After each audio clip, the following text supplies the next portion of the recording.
Olá, muito boa noite. Bem-vindos a mais uma live do curso preparatório para o concurso público da Prefeitura de Santa Luzia, 335 vagas. Estamos afiados, estamos estudando matérias tanto para o nível médio quanto para o nível superior. Na nossa última aula, nós trabalhamos o artigo 5º até o inciso 29. Então, a partir de agora, nós vamos continuar nessa toada já para o inciso 30. Vamos a ele? É garantido o direito de herança. Aqui é tranquilo, herança é um trem bom, né? Você recebe tanto o débito quanto o ônus quanto o bônus. Herança no Brasil, é importante guardar isso, não existe herança de pessoa viva. É só quando tem o de cujos, o morto. Direito de herança é um direito que está, sim, no artigo 5º, protegido constitucionalmente. Inciso 31. A sucessão de bens de estrangeiros situados no país será regulada pela lei brasileira em benefício do cônjuge ou dos filhos brasileiros, sempre que não lhe seja mais favorável a lei pessoal do país do decujus.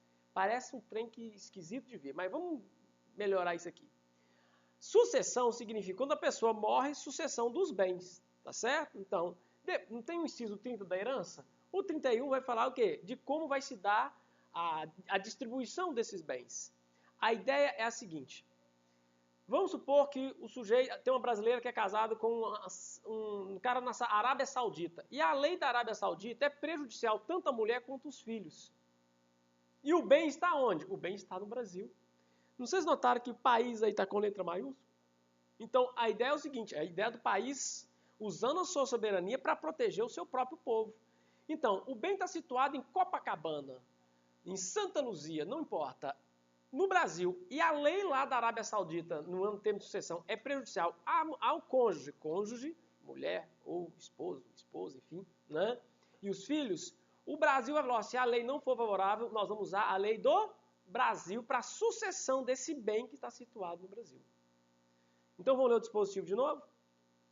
A sucessão de bens de estrangeiros situados no país, tá vendo? País com letra maiúscula, ou seja, no Brasil, será regulada pela lei brasileira em benefício do cônjuge, pode ler também companheiro, que é a mesma coisa, tá? Ou dos filhos brasileiros, sempre que não lhe seja mais favorável a lei pessoal do decúgio. Decúgio é o morto, tá ok? Vamos para o inciso 32.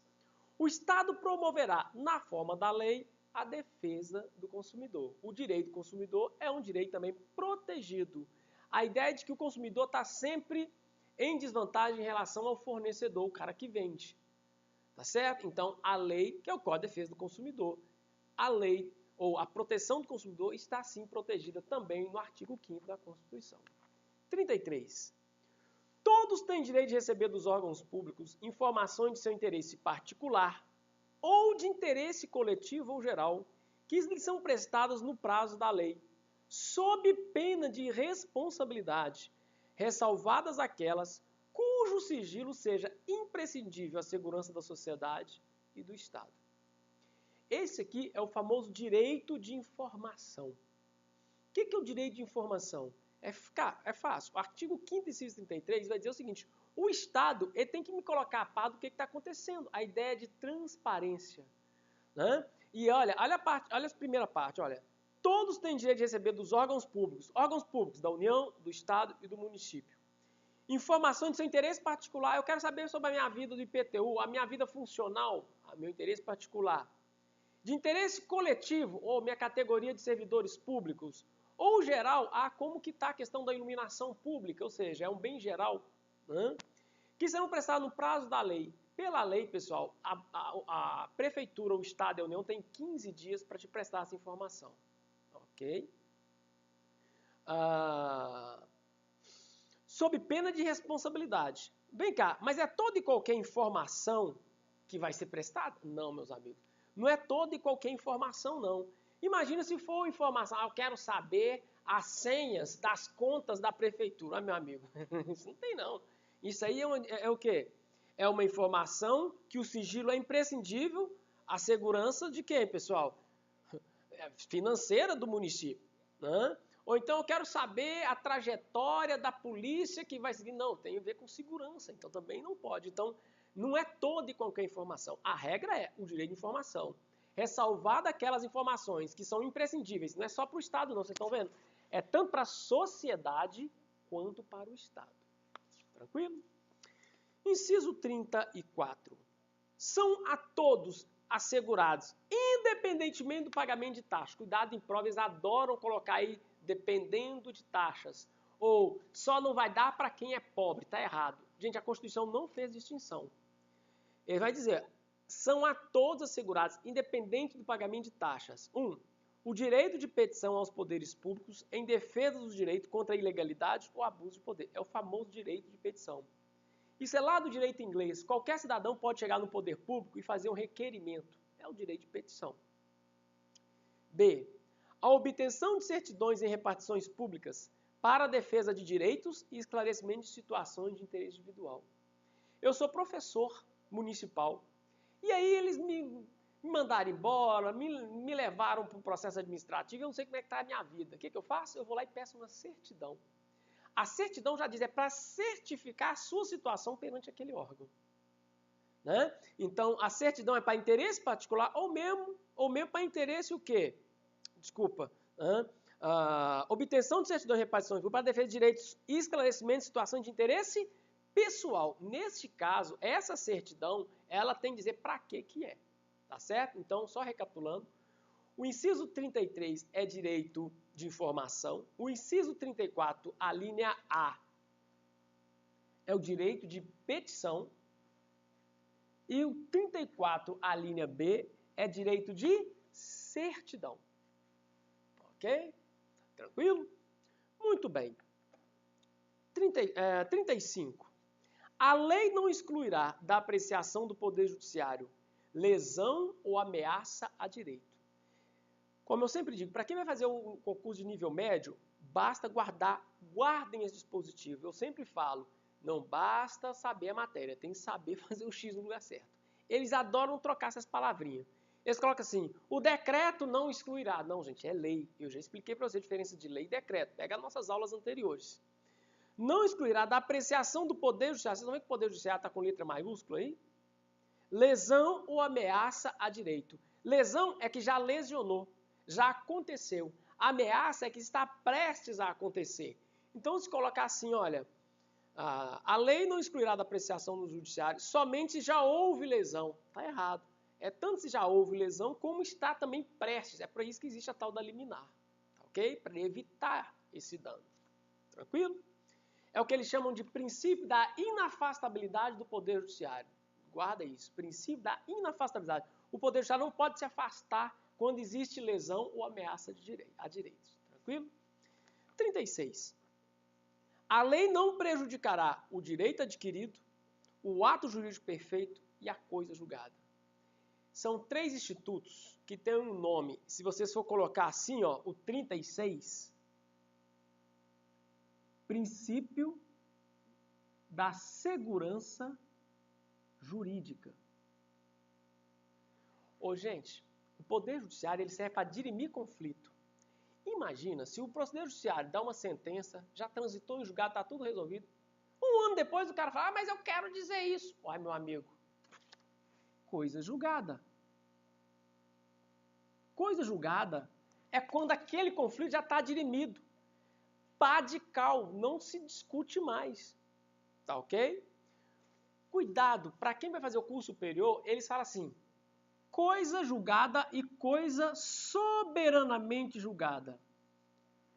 Cuidado, coisa soberanamente julgada é quando não cabe sequer ação rescisória. Isso é para quem está fazendo concurso de nível superior, que está sabendo que sabe o que eu estou falando. O que é isso, gente? Depois da coisa julgada, até 2 anos, você pode entrar com ação rescisória para rescindir isso. Então, significa assim, coisa julgada, não cabe mais recurso, pá de cal. Mas você ainda tem 2 anos para tentar no judiciário derrubar a coisa julgada. Se passou de 2 anos, a coisa agora é soberanamente julgada. Pegou visão?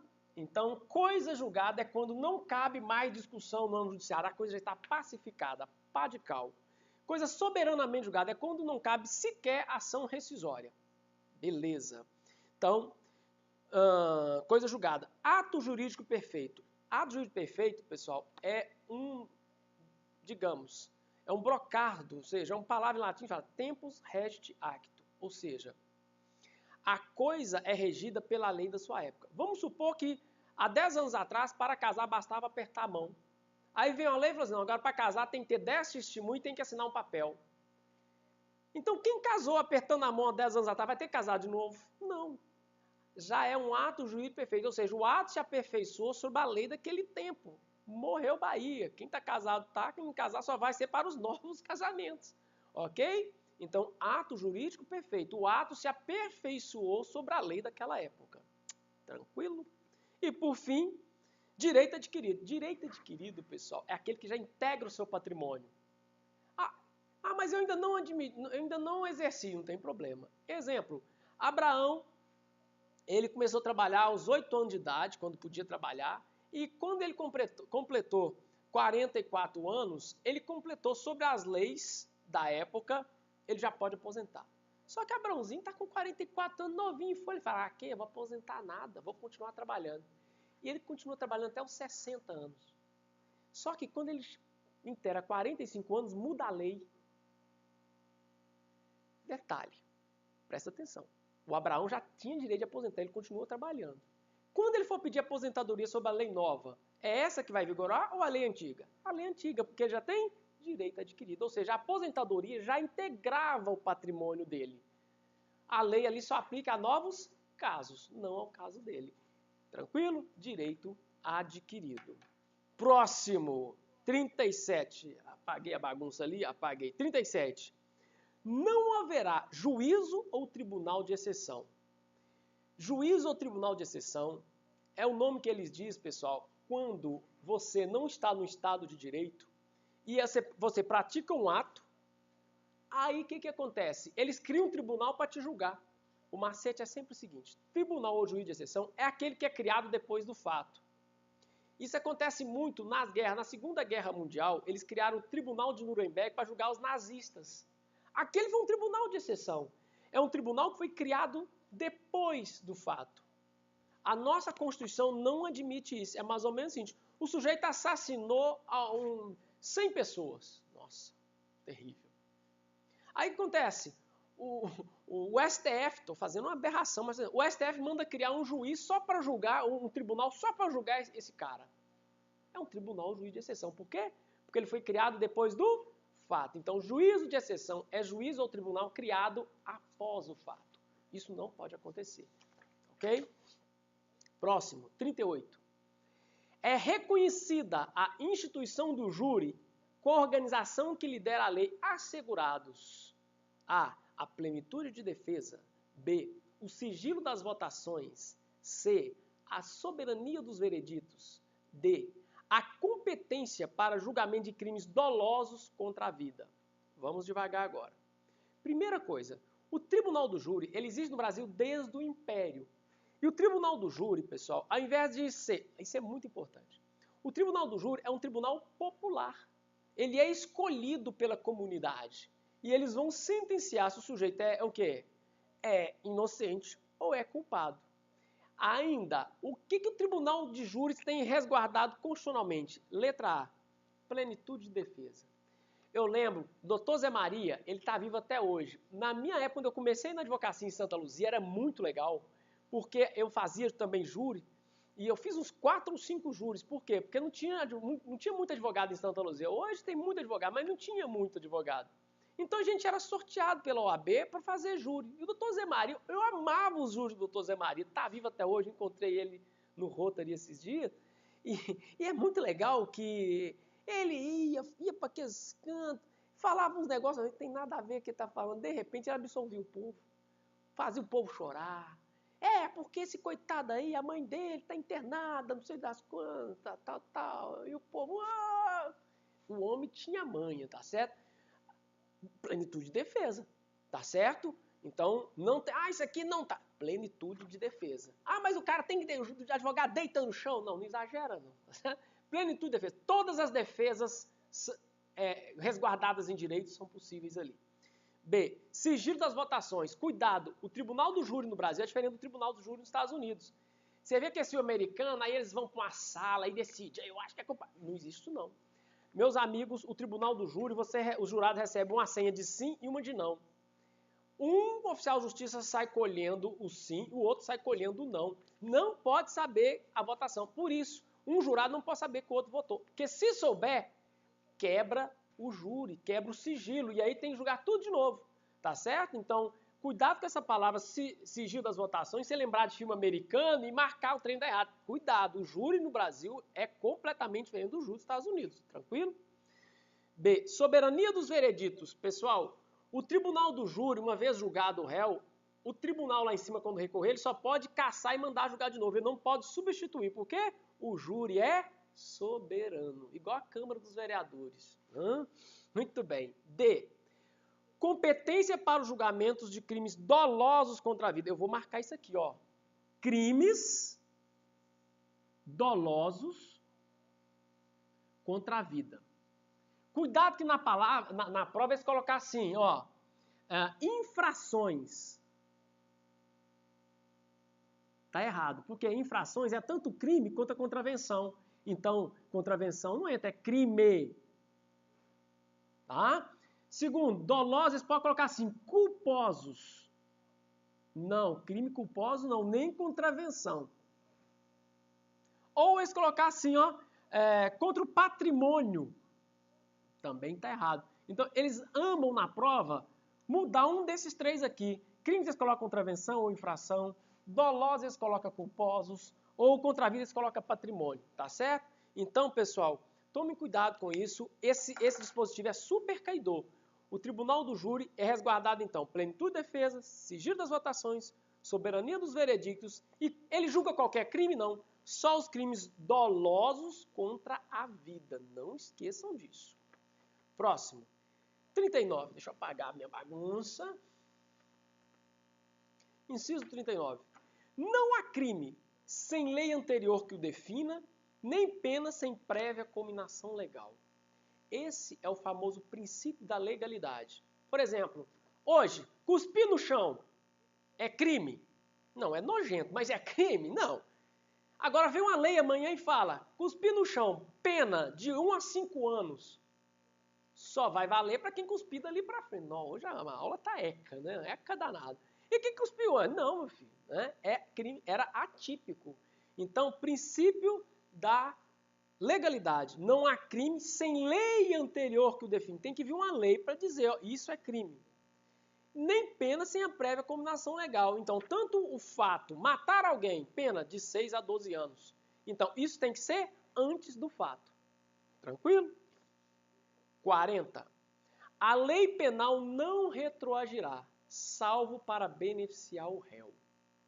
Meus amigos, a regra no Brasil é irretroatividade da lei. Sempre. No caso penal. Tá vendo? Ó? A lei penal. Porque tem lei civil. Lei civil aí é outra coisa. A lei penal não retroage. É a regra. De novo, é por causa da segurança jurídica. Imagina se ela retroage isso toda hora. Se fosse, por exemplo, no sentido... Em vários sentidos. Então, a lei penal não retroagirá, vírgula, salvo para beneficiar o réu. É o famoso, não é indúbio para o réu. Tudo, guarda uma coisa, tudo que for a favor do réu e retroagir, vale. Sabia disso? Mas já teve trânsito em julgado. Beneficia.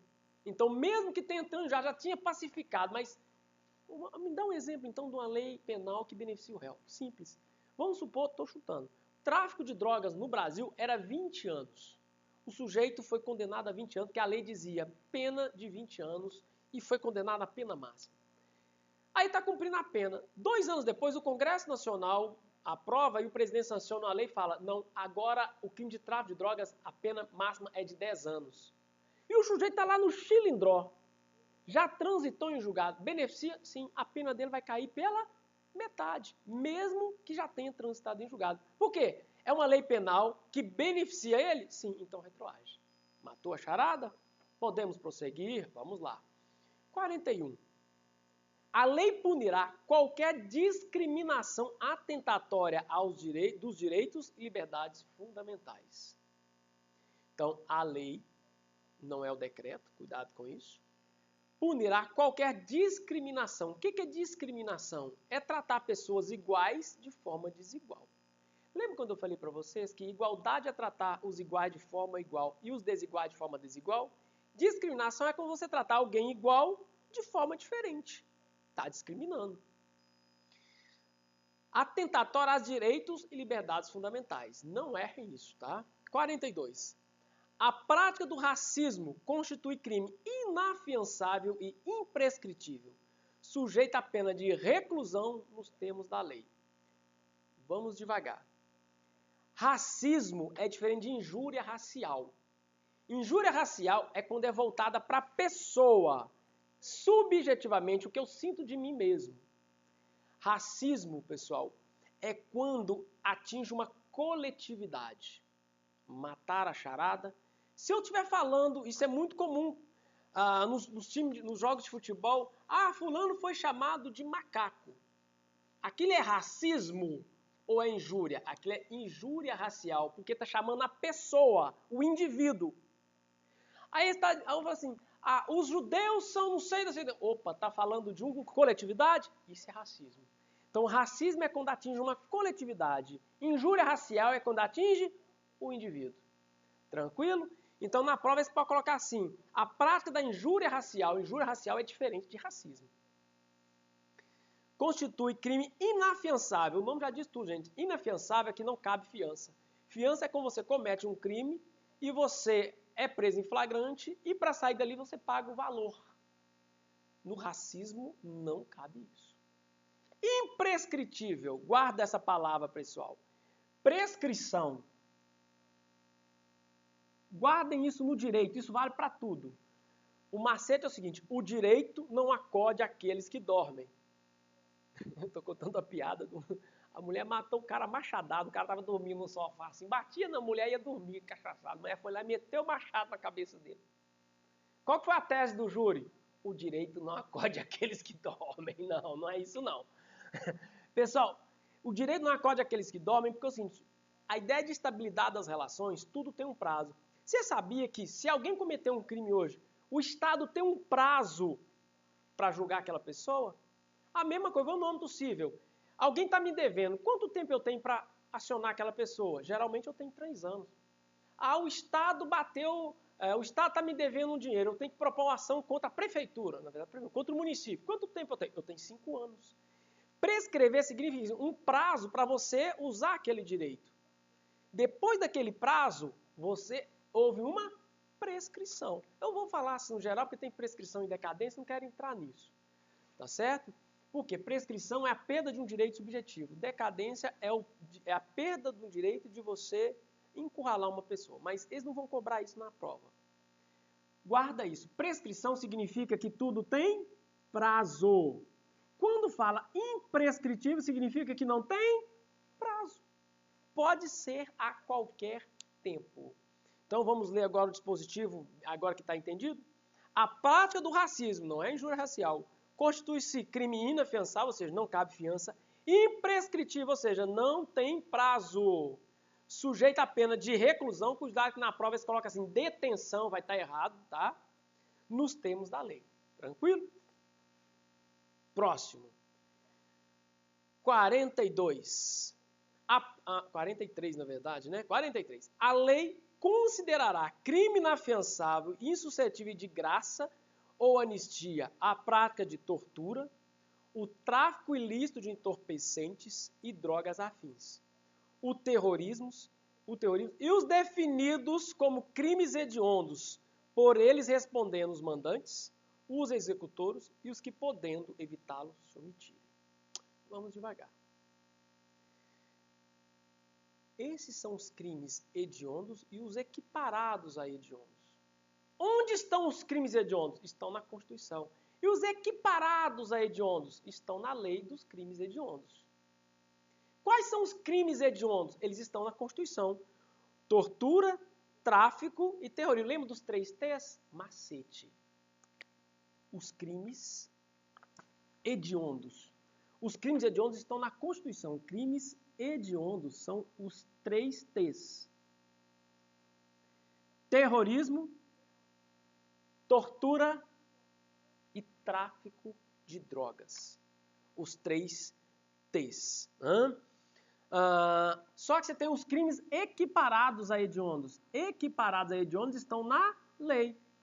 E aí vem a lei, tal. Não vem o caso aqui. No caso, você só vai cair os 3 T's. Então, quais são os crimes hediondos que estão na Constituição? Tortura, tráfico e terrorismo. Guardando o seguinte, eles também não são suscetíveis de quê? De fiança, né? Ah, mas eles são imprescritíveis? Cuidado, hein?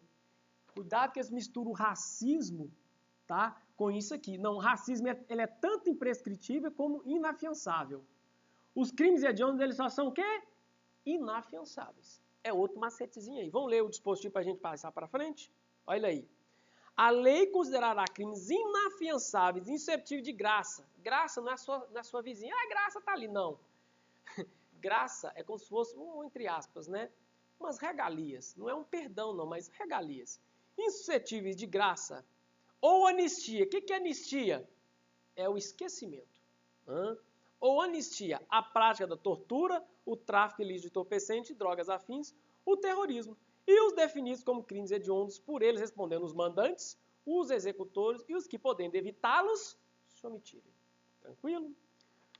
Vamos lá, fechando aí, só faltam mais 2 para a live de hoje a gente finalizar isso aí, não? Ainda tem mais um, não, ainda tem mais uma. Vamos lá.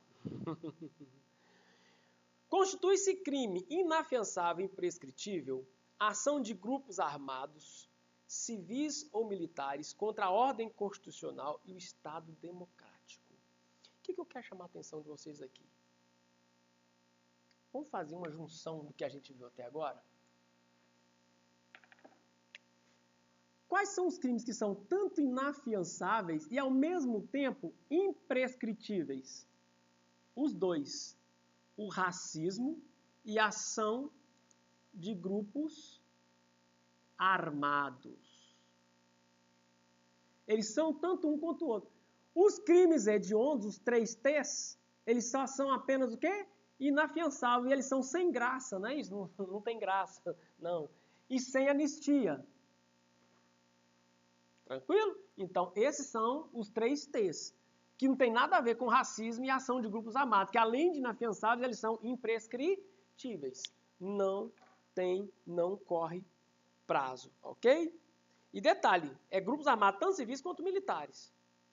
Próximo, 45. Nenhuma pena passará da pessoa do condenado, podendo a obrigação de reparar o dano e a decretação do perdimento de bens, nos termos da lei, estendida aos sucessores e contra eles executados até o limite do patrimônio transferido. Pessoal, aqui é o chamado princípio da intranscendência da pena. Se você já leu a sentença do Tiradentes, você vai ver que a sentença do povo lá é o seguinte: mata o sujeito, degreda a família dele, joga sal até a 5ª geração do cara. Na Bíblia também tem muito isso. Matava o cara, matava a descendência dele. Não, gente. Se o sujeito é bandido, a irmã dele, a família dele é bandida, não. Tá certo? Vamos pegar um traficante. O sujeito é traficante e ele morre. E aí o bem é transferido, fruto do tráfico de ilícito entorpecente, é transferido para os filhos. Só que os filhos, eles exercem o quê? Além disso, atividade ilícita. E aí vai pegar tudo? Não. Vocês estão vendo que é até o limite do que foi lícito? Então, essa é a ideia. Vamos ler novamente. Nenhuma pena passará da pessoa do condenado. Só a pessoa, a irmã, o pai, papagaio e periquito não paga. Podendo a obrigação de reparar o dano e a decretação do perdimento de bem ser, nos termos da lei, estendida aos sucessores e contra ele executadas, até o limite do patrimônio transferido. Tranquilo? Muito bem. Vamos para o nosso próximo, 46. A lei regulará a individualização da pena e adotará, entre outras, eu queria, antes da gente ler isso tudo aí, toda vez que tiver, pessoal, entre outras, significa que pode ter outras que não precisam ser as necessárias que estão aqui. Se tivesse assim, somente essas, era só as que estão aqui. Então, é só para ficar no português bem claro. Vamos de novo? A lei regulará a individualização da pena e adotará entre as seguintes: privação ou restrição de liberdade, perda de bens, multa, prestação social alternativa, Suspensão ou interdição de direitos. Por que individualização da pena? Vamos supor que duas pessoas cometem o mesmo crime. Só que, gente, a minha história é diferente da sua. Aqueles dois têm histórias diferentes. Às vezes, um, tá certo? Tem um histórico de família mais complicado, ou é um doente mental. Então, individualizar a pena significa, eu vou pegar os detalhes daquela pessoa para o quê? Para a pena ser adequada a ele. Tranquilo? Cuidado aí com essas espécies de penas, e podem existir outras, que a própria Constituição admite, tá ok? 46. Não haverá pena, ou seja, quais são as penas vedadas? Esse dispositivo é supercaidor, coloca assim, SC, supercaidor. D, decore, supercaidor, decore. Ah, mas eu quero aprender. Não, você vai aprender quando você quiser com o direito. Aqui a gente está treinando para passar no concurso, tá? Vamos marcar o X no lugar certo. Quais as penas que o Brasil não admite? Vamos lá. Primeira, pena de morte. Em qualquer hipótese, salvo em caso de guerra declarada. Então, se perguntar, no Brasil não existe pena de morte. Está errada a questão. A regra é que não existe em tempos de paz, mas em tempo de guerra existe? Existe. Próximo. Caráter perpétuo. Então não tem pena, não tem. Ah, quero prisão perpétua. Meus amigos, não tem, não admite na Constituição. C, trabalhos forçados. Você lembra aqueles caras com aquelas galochas, né? Os caras carregando pedra, né? Trabalhos forçados, morra. Né? Não. Né? Porque a lei de execução penal, ela não trabalha com essa forma de execução de pena, né? Trabalhos forçados é vedado. Ah, mas o cara que costura bola, meus amigos, ele recebe por aquilo e, além disso, a cada 3 dias trabalhado, ele tem 1 de pena compensado. Então, não é trabalho forçado, não. Trabalho forçado é quando ele não recebe nenhuma contraprestação, o que não é verdade. Tá? Banimento. Banimento é exílio, é sair do país. Não admite exílio, banimento. Tranquilo? Penas vedadas. Próximo. 48. Desculpa. Desculpa. Ainda tem o 47. Vamos ler aqui para a gente ler todos, né? Nós falamos, então, quais são as penas vedadas? Pena de morte em tempos de paz é vedada, porque a pena de morte em tempos de guerra é admitida. Caráter perpétuo, ou seja, prisão perpétua é vedado. Trabalho forçado é vedado. Banimento, ou seja, tirar a pessoa do país, não pode. E penas cruéis. O que é pena cruel? Ladrão corta a mão. Estuprador corta. Não, pode falar não, porque tem menor estudando. Então, é a chamada lei de Talião. Isso tem muito na Arábia Saudita e no Irã. Lá os caras eles são pendurados em praça pública, né? E isso é uma pena cruel. Tá, ok? Fechado? Bom, vamos embora. 48. A pena será cumprida em estabelecimentos distintos, de acordo com a natureza do delito, a idade e o sexo do apenado. Meus amigos, a execução da pena no Brasil é um horror. Isso aqui ainda é um negócio que a gente tem que buscar muito. Por quê? A pena será cumprida em estabelecimentos distintos. Olha, pelo menos em homem e mulher, no Sudeste ainda vai. Mas a gente está vendo aí estados como o do Pará, que colocam o mesmo sistema prisional, até na mesma cela, homem e mulher. Quando tem cela, vocês vão colocar em container, que é muito pior. Então, a natureza do delito, o que é isso, pessoal? O sujeito é homicida, fica com homicida. Você já viu a ala do amarelo que assistiu o Carandiru? Que são os estupradores, eles ficam numa outra ala. E até mesmo o cara que é estelionatário. Hoje, se misturar, o sujeito sai de lá com mestrado e doutorado. Então, a ideia não é só a proteção deles, é a proteção da própria sociedade. Então, natureza do delito, a idade e o sexo do apenado. Tranquilo? 49. É assegurado aos presos respeito à integridade física e moral. Tem a ver com aquele inciso 9, como vai vedar as penas de tortura. Inciso, na verdade, o artigo 5 nós trabalhamos na aula anterior. Então, aos presos é respeito à integridade física. É mais uma vedação à tortura. E, por fim, inciso 50, para a gente fechar nossa live com chave de ouro. As presidiárias serão asseguradas condições para que possam permanecer com seus filhos durante o período de amamentação. Aqui nós temos a Estevão Pinto, na verdade. Aqui que eu falo não é em Santa Luzia, né? Na Grande BH nós temos alguns presídios femininos. O Estevão Pinto é o mais famoso. E tem um negócio meio surreal, pessoal. Por quê? A ideia é que o período de amamentação... Mas como é que uma presa pode ter filho? A gente tem visita íntima. Tá certo? Ela vai ter... E qual que é a questão? Durante o período da amamentação. Só que tem acontecido é que você tem uns meninos lá que já saíram da amamentação, já tem uns bezerros lá andando de velotrol, jogando bola e estão lá. Por vários problemas. Mas qual que é a ideia? A ideia é protegendo tanto a mãe, mas principalmente a criança. Ô, gente, a mãe dele está cumprindo pena, um estabelecimento penal. Como é que uma criança pode ser, né, situar naquele formar seu caráter, sua personalidade, por mais que seja tenridade, tá certo? Os conceitos morais dele começam a ser formados na primeira infância. Por isso que é vedado. Tranquilo? É só durante o período da amamentação. Meus amigos, ficamos por aqui. Na nossa próxima aula, nós vamos começar pelo inciso Boa Ideia, o inciso 51.